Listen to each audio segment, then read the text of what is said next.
Like I said, I always kept it real. I don't do no overtime unless I have to. Now, when I was working from Connecticut, I did a whole bunch of overtime.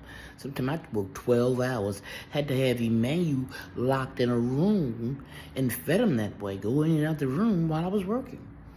I thought I was doing something great since I was working for the FDA. Didn't know that Dr. Robert Williams were after me. I ain't know that man didn't like me. I ain't do nothing to him. One day he came out of his office and walked into mine, which was just a general area. I had a desk and did all the study work on those computers.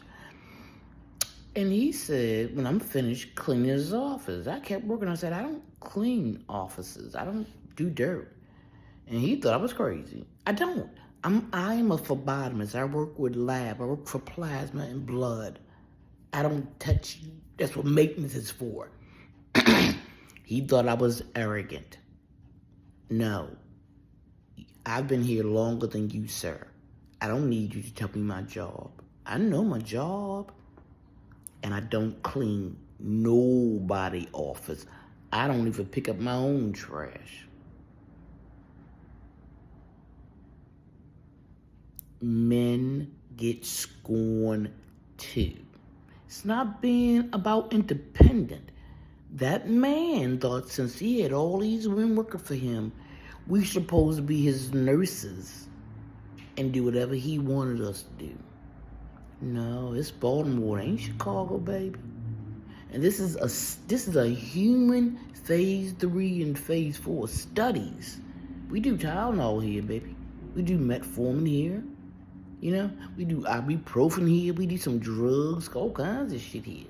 We helped develop AIDS drugs back in the early 2000s that actually work. We helped develop those things. And you gonna come in here and break down my job and just mere picking up trash? Like I said, I don't pick up my own trash. Didn't know if that was Collapsy or Calypso or whatever was the crappers that started the mold. But it wasn't. That man kept coming at me with all kinds of bull.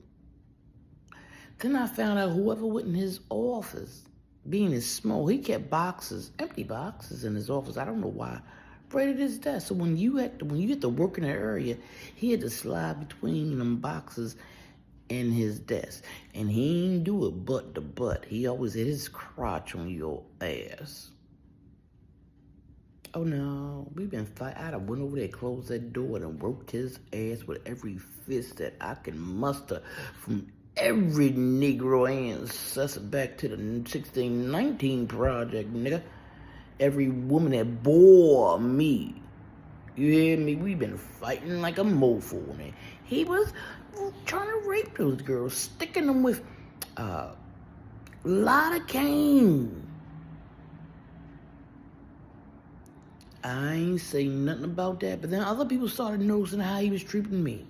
And I did nothing. That's how I found about him being, the cops being called. He told him I was stealing money.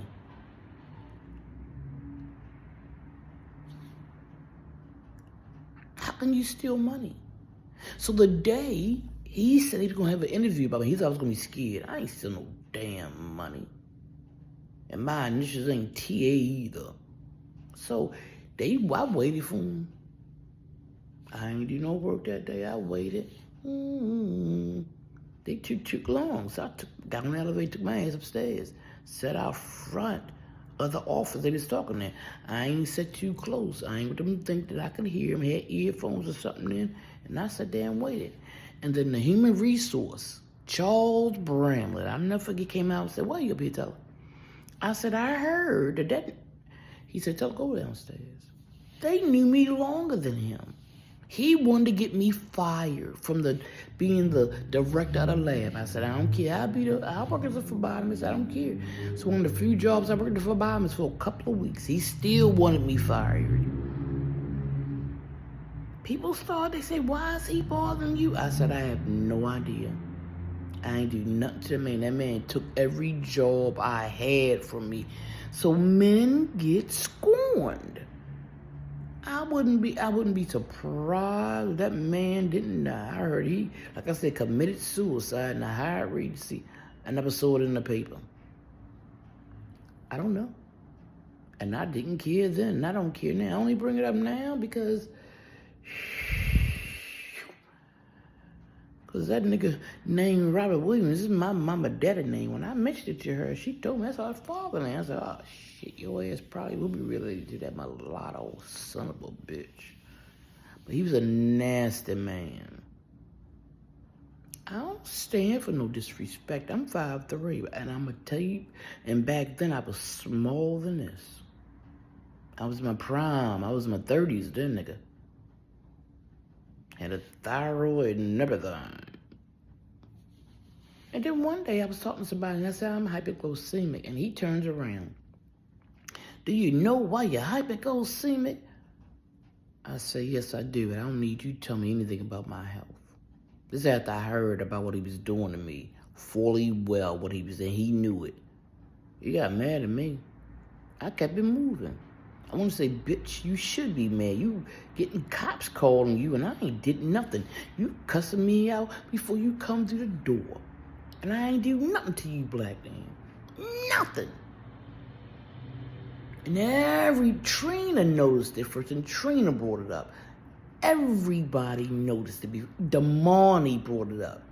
All of them did. And I was like, I don't know. I ain't do nothing to the man. Now, thing. And when I wasn't doing studies, I still came to work. I wore sheets, clothes that the participants wore. I fixed up beds. I just didn't touch trash. I didn't mind touching the linen because it was the plasma, it was the fluid that I touched anyway from every participant.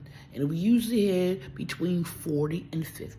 On a daily time, and sometimes study lasts for a week, 2 weeks. Then they come in and out every day.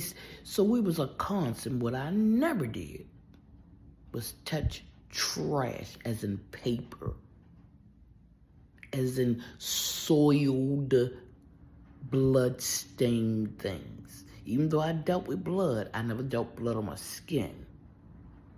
But I dealt with saliva, urine, because those things were sometimes part of a study. That man ragged me. Had the cops called on him for me. And I just wanted to scream, for what? What did I do to you, Robert Williams, MD, from Chicago? Nothing. Not a goddamn thing. And when I sat in that room and had that mediation with Charles Bramlett, Human Resources, and Dora Galora, nurse, Hellfire, and I thought to myself, these people done lost their mind. I didn't do a damn thing. But just because he was a doctor, and the director, and he wasn't even director, he didn't even have his license in Maryland because he was a cocaine addict. All he could do was look at a study. He couldn't verify, not until Merlin gave him back his license. And as far as I knew, when he supposedly croaked, they never did. They kept suspending him because every time they gave him a drug test, he had cocaine and 8-ball bullshit, which I didn't find out until this year. Was in his system, and that nigga died back in 2008. Going for 9 minutes. I ain't never do them tattoos. So when you listen to Antoine and all them dudes, Thomas Whitley, they didn't know me. Anton Newman, Melvin Hawkins, they don't know me. All they ever knew me as a person they wanted to harm. That's why I stay clear of those motherfuckers. Half of them I didn't know, and some of them said I did know. No, I didn't. So continue. Because no woman in Maryland is immune. You think you ain't getting it done to you? You are. You just don't know it. You're blind to it, like I was. Check your body. If you already do drugs, then do what you do. If you already sell your ass, do what you do. Don't you ever let nobody make you feel less than anything. Do what the fuck you do. This is your life. Everybody have a great day. Like, follow, and share.